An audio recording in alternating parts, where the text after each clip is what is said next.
Hola, ¿qué tal? Te doy la más cordial bienvenida a este tu espacio, La Voz de un Creyente. Tenemos preparado un tema realmente muy importante y muy motivante para todos nosotros, para toda la sociedad, para toda la iglesia. Tu servidor, Fernando Ramírez, laico, en esta iglesia particular de la diócesis de Irapuato, con nuestro trabajo apostólico preferencialmente entre los jóvenes. Yo quisiera también dar la bienvenida a Juan Carlos. Juan Carlos, bienvenido. ¿Qué tal, Fernando? Buenas tardes, un gusto estar aquí contigo, llevando a cabo este programa en el que tenemos un tema sensacional. Esperamos poderlo llevar a cabo de la mejor manera y que este mensaje llegue a todos los rincones de toda la gente que nos pueda escuchar y ver. Muy bien, ya lo dijiste, vamos a tener un programa muy especial. Pero para comenzar con el pie derecho, nuevamente, vamos a tener un momento de oración para ofrecerle a Dios este programa que inicia, para pedir por ti que nos estás escuchando, que nos haces el favor de escucharnos, por ti, por tu familia, y especialmente por la señora Amalia Montaño, por su pronta recuperación. En nombre del Padre, del Hijo y del Espíritu Santo. Amén. Señor Jesús, dueño de la vida, nos ponemos en tus manos, te invitamos a este programa que es tuyo. Tú eres el principal conductor, el principal persona que escucha este programa. Te pedimos por todas las personas que están atentos para que los bendigas y bendigas también a su familia. Te pedimos también por la salud de la señora Amalia, para que tenga pronto su recuperación. Te pedimos por sus familiares, para que le des mucha paz. Te lo pedimos en manos de María, nuestra Madre. Amén. Amén. En nombre del Padre, del Hijo y del Hijo, Espíritu Santo. Amén. Muy bien, amigos, amigas, tenemos un programa muy especial. Si ustedes vieron la imagen que estábamos poniendo en Facebook para invitarlos al programa de ahora, lunes a las 7 de la tarde en este momento, decía, Vive Cristo. Vive Cristo es el título de la última exhortación posinodal del Papa Francisco, que se llama Christus Vivit, traducida Vive Cristo. ¿Qué te parece, Juan Carlos? Vaya que es todo un tema, es algo que, si es decir, tenemos que estar a la moda en cuanto a todo lo que son tendencias mundiales. Esta de la Christus Vivit es una tendencia que debe ser vivida intensamente por todos los jóvenes y todos los que vivimos alrededor de esa particular forma de hacer iglesia, los jóvenes, la juventud. Y si tú eres joven que nos estás escuchando, quédate, te va a interesar mucho. Si tú tienes hijos jóvenes, sobrinos, compañeros de trabajo, quédate también con nosotros porque vamos a analizar por qué es tan importante la juventud en la sociedad y en la iglesia. ¿Por qué tenemos que valorarla? ¿Por qué tenemos que amarla? ¿Por qué tenemos que apoyarla? Realmente sabemos, y dice mucha gente, que la juventud es el futuro de la iglesia, de la sociedad. Y nos dirá el Papa en su exhortación apostólica que es el ahora de Dios. Fer, a ver, a mí me interesaría, ¿esto es como novedad de la iglesia? ¿Esto es, se les acaba de ocurrir a los obispos, al Papa? Mira, ciertamente hablar de los jóvenes y ver en la iglesia esta opción, esta predilección por los jóvenes, no es de ahorita, no es contemporánea, ya tiene su tiempecito. ¿Hasta dónde nos podemos remontar? ¿Hasta dónde crees que nos podemos remontar, Juan Carlos? Yo veo que la predilección por los jóvenes está en el corazón de Dios. Ya las Sagradas Escrituras nos mencionan episodios de jóvenes valientes que han tenido relación con Dios, y una de las más rescatables, o lo que viene siendo desde sus apóstoles, está Juan, el discípulo amado, el más joven de los discípulos, que llegó a recostarse, ¿verdad?, en el corazón, a escucharle los latidos del corazón de Jesús. Eso me hace pensar que los jóvenes están ahí, en el corazón de Jesús. Ciertamente, como tú dices, Jesús, el discípulo amado, era Juan, un joven, y también María Santísima, una jovencita de Nazaret, que a su pequeña edad pudo tomar una decisión de fe grande, ser la madre, aceptar ser la madre de Jesús desde su juventud. Y vemos en la historia tantos santos jóvenes, Juana de Arco, San Luis Gonzaga. Luis Gonzaga, puede ser también beatos que son latinoamericanos. Seferino Namuncurá es un joven también de allá de los Andes que también se entregó, ¿verdad? Bueno, ciertamente podemos encontrar, y si nos ponemos a pensar en tantos jóvenes que han sido ejemplo para la sociedad, para la iglesia, para los demás jóvenes. Nosotros quisiéramos ahorita situarnos, ahora sí, un poquito más contemporáneamente, de las opciones, de los momentos en los cuales la iglesia ha sido muy clara en proponer esta opción por los jóvenes. Yo quisiera remontarme a la segunda conferencia del Episcopado Latinoamericano en Medellín. Recuerden que cuando se reúnen los obispos de América Latina, se reúnen en la conferencia latinoamericana, Conferencia Episcopal Latinoamericana, la CELA. Ha tenido varias reuniones importantes, van 5. La primera fue en Río de Janeiro, 1955. La segunda fue, esa que les comento, en Medellín, Colombia, 1968. Acaba de pasar 3 años de haber clausurado el Concilio Vaticano II. Recuerden que el Concilio Vaticano II, en muchas de sus cartas, de sus comunicaciones, de sus mensajes principalmente, hay un mensaje para los jóvenes. Concilio Vaticano II, 1965. Y en 1968, en el documento de Medellín, la Iglesia de América Latina deja un capítulo especial para los jóvenes. ¿Qué es lo que dice este capítulo? Este creo que es el capítulo 5 de Medellín, en el cual señala la opción de los jóvenes, ahora va a ser a través de la formación en grupos. Hacen una opción muy importante de crecimiento. De ahí nos podemos pasar después a Puebla, la tercera conferencia del Episcopado Latinoamericano. Ahí te interrumpo un poquito, compadre. Entonces, no es nuevo esto en la iglesia. No es hay nuevo. un camino, hay una opción que se está plasmando en la sociedad a través de esto.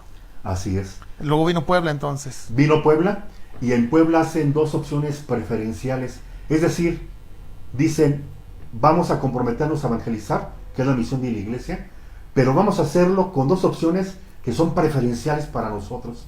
La primera, los pobres, y la segunda, los jóvenes. Es decir, en todas las parroquias, en todas las acciones pastorales, tiene que haber un amor preferencial de servicio, de evangelización por los jóvenes.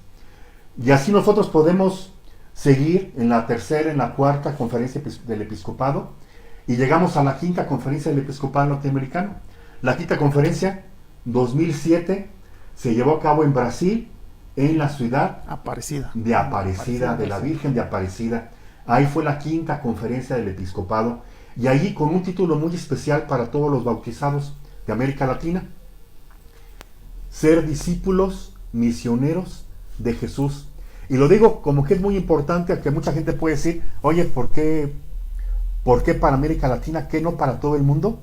Yo les diría que sí, porque en ese momento, de los redactores del documento de Aparecida, de la quinta conferencia, fue el cardenal de Argentina de Buenos Aires, cardenal Bergoglio, que ahorita es el Papa Francisco. Él estuvo ahí redactando eso. Y Entonces ya viene caminito acerca de lo que es y la visión hacia los jóvenes. Y lo puedes ver en su pontificado. De repente muchos criterios, muchos pensamientos, muchas líneas de acción son, si no parecidas, digamos, caray, esa es una hermana de la opción que ha hecho en Aparecida. Bueno, Aparecida nos pedían ser discípulos misioneros y nos pedían procesos de conversión, itinerarios de crecimiento, itinerarios de formación. De ahí, América Latina, la pastoral juvenil de América Latina, dicen, ok, vamos a tomar Aparecida con un compromiso muy personal y vamos a echar a andar un proceso que se llama el proceso de revitalización de la pastoral juvenil. En este proceso de revitalización, bueno, ¿tú lo escuchaste, Juan Carlos?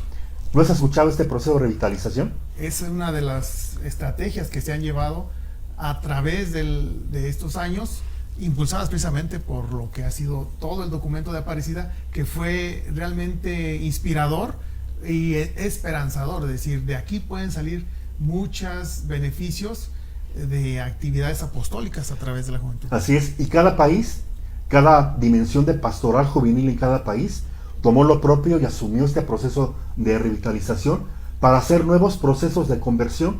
Y de ahí podemos mencionar que está bellísimo, este proceso de revitalización está hermosísimo, porque habla de algunos momentos importantes en la vida de los jóvenes, en el acompañamiento de los jóvenes. Lo primero que nos dice es, cuando lleguemos con los jóvenes, lo primerito es fascinarnos de ellos.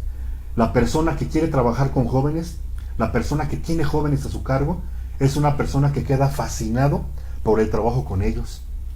Otro momento es el escuchar, el estar atento con ellos y escucharlos, porque muchas veces, si tú puedes darme ejemplo de eso, de lo que has percibido, Juan Carlos, que encontramos que personas se quieren enseñarles. No, los jóvenes no saben, los jóvenes tenemos que decirles cómo hacerlo y tenemos que escucharlo primero. ¿Cómo hacerle ahí, verdad? Ha sido la historia típica de quienes trabajando en la iglesia o en la sociedad hacia los jóvenes, pareciera que el joven no sabe. La percepción del adulto es, al joven hay que enseñarle, al joven hay que decirle por dónde, porque no sabe, no tiene la experiencia. Aquí nos invitan a decir, a ver, haz un alto en tu quehacer, y si te vas a meter con los jóvenes, primero escúchalos, mira lo que les gusta, para que luego te enfoques con ellos y puedas, hablando su mismo idioma, te escuchen, si es que has logrado engancharte ya con ellos. Eso es muy importante, escuchar a los jóvenes. Si tú te acabas de incorporar en este momento, te digo que estamos hablando como tema de este programa de Vive Cristo, que es el título de la exhortación apostólica postsinodal del Papa Francisco. Pero para llegar a esto, para hablar de esto, no sé si nos alcanza el programa para hablar de esto, pero tenemos que hablar del antecedente. Y estamos hablando de la historia que ha generado estos procesos para llegar al sínodo y posteriormente después a la exhortación apostólica. Habíamos hablado como primer término de las conferencias del episcopado, hemos hablado también de la quinta conferencia del episcopado en Aparecida, Brasil, y estamos viendo ahorita que después de ahí se suscitó este proceso de revitalización en la Iglesia de América Latina, de la pastoral juvenil, en la cual señala 5 momentos, ¿no? La fascinación, fascinarnos por los jóvenes, el escucharlos, el discernir, el de conversión y el de esquematizar. Son 5 momentos importantes y nos ofrecen después un itinerario por los lugares bíblicos por los que pasó Jesús. No todos, porque son varios, pero hay algunos muy importantes. Bueno, este proceso de revitalización fue fundamental y ha sido fundamental porque se sigue trabajando hoy en día en ese proceso con los jóvenes, en la formación. Y aquí hay que hacer un comentario. Yo me he fijado y podría asegurarles que dentro de las instituciones que han hecho una opción más fundamental, más formal para los jóvenes, para su formación, sin duda ha sido la Iglesia Católica. Sí reconozco que ha habido otros colegios, escuelas, universidades, otras ONGs que han trabajado en ello, pero como la Iglesia Católica tiene una opción clara de trabajo formativo para transformar al joven, en la sociedad y en la Iglesia. Ahí me gustaría comentar esto, es decir, si es parte de la Iglesia que se enfoca en los jóvenes, es por amor a los jóvenes, y ese amor a los jóvenes desemboca en el amor a la Iglesia. Entonces, amar a los jóvenes es amar a la Iglesia y es una retroalimentación continua. No puede haber iglesia sin jóvenes, y cada etapa de la juventud que se pueda ir marcando ha sido etapa en la que ha sido de alguna manera protagonistas para seguir revitalizando la Iglesia. De ahí que si la Iglesia se enfoca en los jóvenes es por ese amor, por esa vocación de llevarlos adelante. Y cada vez que la Iglesia voltea a ver a los jóvenes, la Iglesia se revitaliza a sí misma y se actualiza. Y aquí quiero hacer un paréntesis también, Juan Carlos. Ahorita que hablas de la Iglesia, de este proceso de trabajar con los jóvenes, yo que recuerde documentos que se hayan escrito de parte de los papas para los jóvenes, pudiera comentar uno que nos tocó en nuestro tiempo de juventud, no hace mucho, ¿va? Bueno. No hace mucho, que fue el documento, una carta pastoral que hizo el Papa San Juan Pablo II, en 1985 se celebraba el Año Internacional de la Juventud, y el Papa Juan Pablo II escribe una carta que se llama Dialecti Amici, queridos amigos, y toma como texto bíblico el encuentro de Jesús con el joven rico. Y esa nos marcó, a mí me marcó como joven. En mi grupo juvenil nos pusieron a leerla, la leímos, aprendimos, y día con día la valoramos. La he vuelto a leer hace poco y realmente he quedado otra vez fascinado por lo que nos decía el Papa. Ahora, otra carta de otro pontífice ha sido la de Francisco, en ese documento que hemos titulado el programa, la de Vive Cristo, que ya lo contaremos más adelante. Pero sí ha habido expresiones de parte de la Iglesia, y ya concretamente también ha habido congresos latinoamericanos en el cual hablan de la juventud.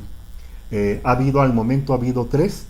El primero fue en el 91-92, fiesta de Año Nuevo, en Cochabamba, Bolivia, 91-92. En el 98 fue en Chile, en Punta de Tralca, y en el 2000, si no recuerdo, en el 2010 fue en Teques, Venezuela. Esa experiencia también nos marca porque es parte de la historia con la que estamos trabajando. También estamos hablando del sínodo de jóvenes que fue en octubre del año pasado. Digo porque me decían, oye, ¿por qué estamos hablando de jóvenes en este programa? ¿Por qué quieres mencionar esta exhortación apostólica? Porque el sábado pasado, ¿qué tuvimos el sábado pasado, Juan Carlos? El sábado pasado hubo una jornada maravillosa de jóvenes que fueron a los pies de Cristo Rey, en la que, ¿cuántos se habrán juntado? Más o menos. Eran 7,503. ¿7,503? Bueno, es que yo conté 3 y como 7,500 atrás. Pero más o menos, entonces, calculan, siempre ha sido, es la número 15ª. Todavía me encontré la playera de la primerita que tuvimos, pero ha sido una manifestación importante en nuestra diócesis de los jóvenes. Por eso hablamos en este programa de los jóvenes, y también porque el 3 de octubre se cumple un año ya del primer sínodo de jóvenes que dedica la Iglesia Católica. Nada más, como si a la Iglesia no le interesaran los jóvenes, le dedicó un sínodo. Dedica un completo sínodo. ¿No? Pero bueno, antes de llegar a eso, volvemos un poquito para atrás. Sigamos. Están los congresos latinoamericanos. Después de esto viene un sínodo 13º, que habla sobre la nueva evangelización. De ahí sale una exhortación apostólica, Evangelii Gaudium, el gozo del Evangelio, en el cual el Papa Francisco nos habla de la importancia de la evangelización. Si tú ves, va muy marcada también con Aparecida. Todo lleva una línea, ¿va? Después de este sínodo, del número 13º, el 14º ordinario y el tercero extraordinario, en un año primero fue el ordinario, después fue el extraordinario, nos hablan de la familia. Y después el 15º sínodo, que es el que celebramos hace un año, es el de jóvenes. Fíjate la ilación. Primero el Papa nos habla en el 13º, la evangelización.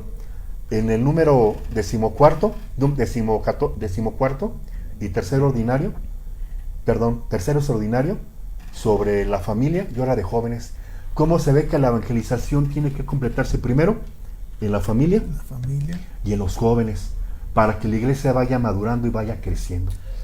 En ese trabajo, si vemos nuestra sociedad actual, son los focos a los que también el enemigo los quiere destruir, sabiendo que si le pega a la familia, por consecuencia, los jóvenes se van ahí. Ya hay muchos ataques a la familia, de tal manera que la iglesia sí se enfoca en fortalecer, en revivir la familia como gran tesoro de la iglesia, como joya de la iglesia, sabiendo que es la familia quien va a generar esos jóvenes virtuosos que requiere tanto la sociedad como la iglesia para que siga siendo una sociedad sana.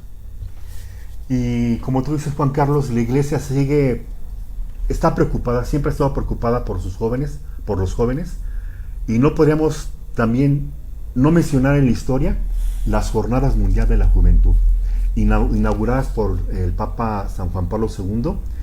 Y aquí quisiera mencionar una parte importante de la historia para llegar a este sínodo de jóvenes, la de que se llevó a cabo aquí en el continente americano, Río de Janeiro, en el 2013. a principios de este año en enero, fue en Panamá, pero en el 2013 fue importante porque el Papa sacó esa frase de callejeros, ¿verdad? De que ser que jóvenes callejeros, decían esa frase de que hay que ser lío afuera, ¿verdad? Que se note el testimonio de Jesús, que se note que estamos enamorados de Jesús, todos los creyentes, especialmente los jóvenes. Después llegaría el 2015, aquí en México, ya concretamente en la Iglesia de México, en la Conferencia del Episcopado Mexicano, tiene año con año varias reuniones.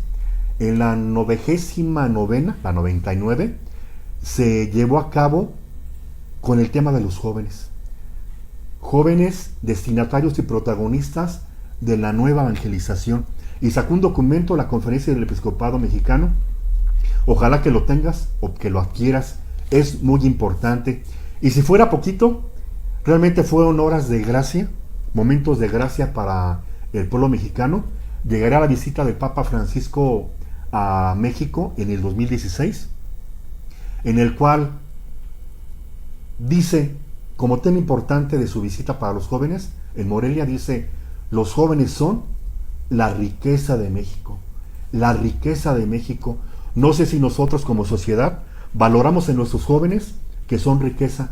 El Papa sí, porque el Papa los tiene en el corazón y nos dice hay que tener a los jóvenes como la más bella riqueza que tenemos en nuestro país. ¿Te acuerdas de esa visita? Me acuerdo. Y esa visita también, cuando mencionaste lo del SEM, la SEM con los obispos aquí de México, hubo una escena en la que me enteré por buena fuente, digamos, en la que los jóvenes de la Pastoral Juvenil aquí en México entraron en procesión frente a todos los obispos y les dijeron, escúchenos, somos el tesoro de México, escúchenos. Los obispos se quedaron así como que de a 6, no se la esperaban, y fue un momento de gracia también. Tan así que los jóvenes potenciados y apoyados por la Pastoral Juvenil son capaces de plantarse ante el Papa Francisco y pedirle que los voltee a ver, y hace esa frase, ¿verdad? Los jóvenes son la riqueza de la Iglesia, de México, del mundo. Y pues llegamos a la parte más importante, de veras que es emocionante. A finales del 2016, el Papa convoca a un sínodo para los jóvenes, la fe y el discernimiento vocacional. Yo cuando lo escuché la primera vez me alegré tanto porque dije, caray, desde 1967, por ahí que han empezado estas reuniones de obispos en Roma, no había habido un sínodo para los jóvenes y el Papa les dedica uno.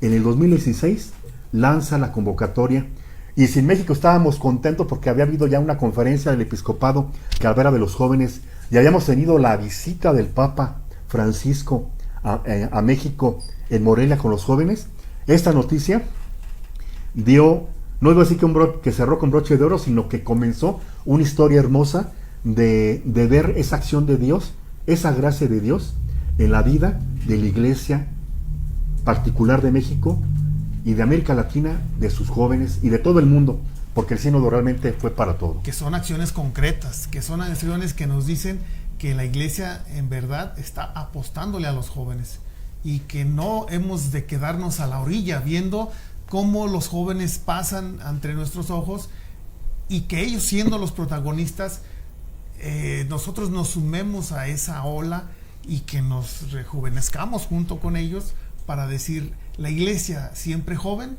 tiene una nueva voz generación tras generación, y entonces que lo concretemos en esas acciones que la Iglesia ha hecho concreta al decir, declaro un sínodo especial de jóvenes. ¿Cuáles son las consecuencias de ello? ¿Cómo va a impactar en la vida de cada joven al que podemos llegar? Y como para llevar la parte realmente de cómo llegó este sínodo, el Papa sacó un documento preparatorio muy hermoso en enero del 2017, en el cual hace un análisis de las realidades de los jóvenes y nos preparaba a nosotros. Y también sacaba el Papa una carta a los jóvenes, en el cual decía palabras muy bellas, como que sabiendo que los jóvenes quieren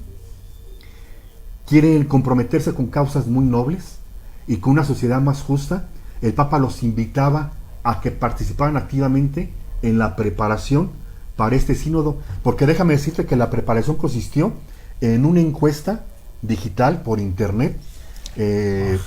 Yo por mi trabajo de repente desarrollo algunas cosas de estadística y puedo decirles que esta encuesta estaba súper bien diseñada. Era una encuesta que no estaba nada más abierta a los jóvenes católicos, era una encuesta que estaba abierta a todos los jóvenes. El Papa dijo que a todos los jóvenes se encueste porque tenemos que tener la visión de los jóvenes de todo el mundo. Y tú te metías y ya de repente las respuestas, si iba, que si trabajabas, por ahí iba la encuesta. Si nada más estudiabas, por ahí iba la encuesta. O sea, para cualquier opción que tú tenías como joven, realmente la encuesta te iba dando más datos para extraer más información, para presentarla después a los obispos. Bueno, después del documento preparatorio y de la carta del Papa a los jóvenes, llegaría el presínodo. Realmente yo no he conocido, al menos que me falle la memoria, que para llegar a un sínodo de la Iglesia Católica, en los 15 que ha habido, en el tiempo acá contemporáneo, que hubiera un presínodo. Algo preparatorio para... Preparatorio. Y lo curioso es que en el presínodo, Juan Carlos, no hubo ningún obispo. Fueron puros jóvenes, 300 jóvenes que estuvieron ahí. De México creo que fueron 3 jóvenes, pero fueron de todo el mundo a representarnos, a hablar, a dejar por escrito las voces de los jóvenes, porque era sumamente importante. Ya después del presínodo llegaría el documento que se llama Instrumento Laboris, que es como la herramienta. Digamos que si uno va a hacer alguna cosa, tiene una tarea que hacer, pero tienes una herramienta con que hacerlo.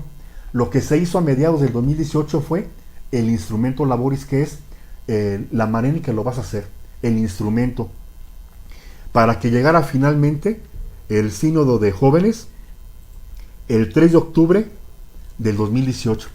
Estamos prácticamente a un año de celebrar este año, pues, de comienzo de este sínodo de jóvenes, en el cual fue pues una experiencia muy hermosa, porque de aquí de México fueron cuatro obispos y el señor cardenal, primado de México, y fueron también algún representante de jóvenes, en el cual había momentos para hablar, presentar, jóvenes y también los obispos, y fue una experiencia reiglesia. Otra vez vuelvo a mencionar, un momento de gracia para la iglesia. Fernando, pues nos has planteado todo lo que ha sido una historia de cómo la iglesia ha ido caminando de la mano de los jóvenes, cómo ha sido pastora, o en ese sentido la iglesia madre de los jóvenes que los ha acompañado. Todo este camino para desembocar en un 2018 que ya estamos a un año de que se efectuó este sínodo, y pues bueno, entonces que veamos todo ese caminar concretado en etapas muy claras de acompañamiento de la iglesia para los jóvenes. Muy bien, y te dije, no vamos a alcanzar. Se nos fue el tiempo, pero te invitamos para que el próximo lunes a las 7 de la noche nos vuelvas a acompañar. Nada más te quiero dejar una última información. El Papa Francisco acaba de sacar el día de ahora una carta pastoral de forma motu propio, en el cual se llama Aperuit Ilis, que significa abriendo el entendimiento, que nos habla sobre la importancia de la palabra de Dios. Ya destinado, ¿te acuerdas cuál destinó el tercer domingo del tiempo ordinario, para que sea ese domingo especial de la palabra de Dios? Tenemos muy importante la palabra de Dios. Él dice, no es que la celebremos una vez al año, sino es una vez que nos sirva para todo el año. Amigos, amigas, muchísimas gracias por su presencia. Les invitamos a que nos den un like, por favor, y a que nos tengan en su oración. Ustedes están la de nosotros. Juan Carlos, muchísimas gracias. Dios te bendiga. Ha sido un gusto y un saludo a todos.